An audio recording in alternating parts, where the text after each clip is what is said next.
What a great deal. Priced below comps. Honey, stop the car. I know you hear it every day about this home or that home and what a great deal it is. And if you're one of the two or three people that actually follow me, you see me talking about the same thing with the whole Dylan's Deals thing. But how do we know you're not just getting fed some line? Let's talk about what actually makes a home a good deal, because it's not just price. I'm Dylan Bucknavich from the Buck team at North&Co. I'm a realtor, a former home inspector, a husband, a daddy, and I once bowled the 276. So don't get me wrong, at the end of the day, price is usually the biggest factor or concern when it comes to a home being a deal, but it gets much deeper than that. For starters, let's get back to those videos I do about deals. Why do I do them? First of all, it's fun. I really like digging through all the channels of inventory I have access to, evaluating what I see, then presenting it in my own way. Second, I think a big part of our value as realtors is access to inventory not readily available to the public, and that will become more and more prominent. As far as which home I choose to highlight, my general rule of thumb is that it has to be a home I am proud to present to one of my people. I'm not just doing somebody else a favor. Honestly, I'd actually like to do one or more of those a week, but it takes time to go through them, and there isn't always a home that stands out. So there isn't always a video to make. Now, what makes a home stand out? It's going to sound like I'm bragging here, but there is a point. I have a unique background when it comes to homes. Straight out of high school, I started framing homes. Did that for 5 or 6 years, and the company I worked for, Weber Construction, ended up buying land and building an entire subdivision, which was a great education.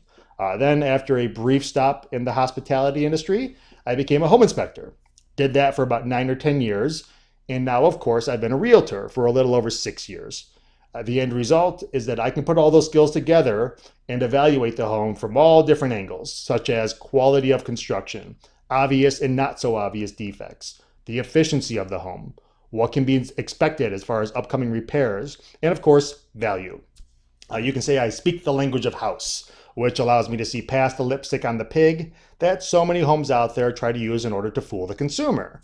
Now, taking into account all those other factors, you can see how value is where things can get a little tricky. Now, I'll hear people talking about how a home is priced below comps, which of course means it is priced below what the other homes in the neighborhood are selling for. But as you can imagine, if the home has been neglected, if it has unprofessional modifications, needs a new roof, has a 15-year-old air conditioner, and has all the original interior finishes, then it needs to be priced below comps. By a lot. And even then, that doesn't mean it's a deal if you don't have the big picture in mind. That's why one thing I look for is a home to be priced below market value, which of course means it is priced below what it is worth after taking all the other factors into play.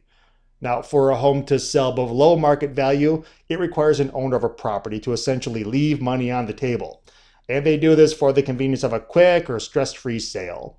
That is more common than you think, which is why companies like Opendoor, OfferPad, and Zillow are buying between 300 and 600 homes every month. That's right, every month. And every one of those homes is an opportunity for a buyer, one that I did not find. Because of that, I actually have the mindset that there is a battle for inventory. It's a friendly battle, but a battle nonetheless. And I want to be the one to find that home first. When I do, you can believe I'm going to tell you about it. The other side of the being a deal coin is how a home does not have to be priced below market value to be a deal. As this video is being made, we are seeing some of the lowest inventory we've ever seen. Ever. Because of that, when a good home comes on the market, it tends to get swiped up pretty quick. So sometimes a good deal is just getting the opportunity to be the only buyer or one of a few buyers to know about a good home that is coming up for sale soon. Did you notice what I said there? I said good home. Because let's face it, there are lots of homes coming up for sale soon that realtors know about, which is a benefit of being a realtor. But how do you know it's a home worth knowing about or a good home that makes a good deal? Without taking up too much more of your time, it really comes down to taking into account what kind of features a lot of buyers look for.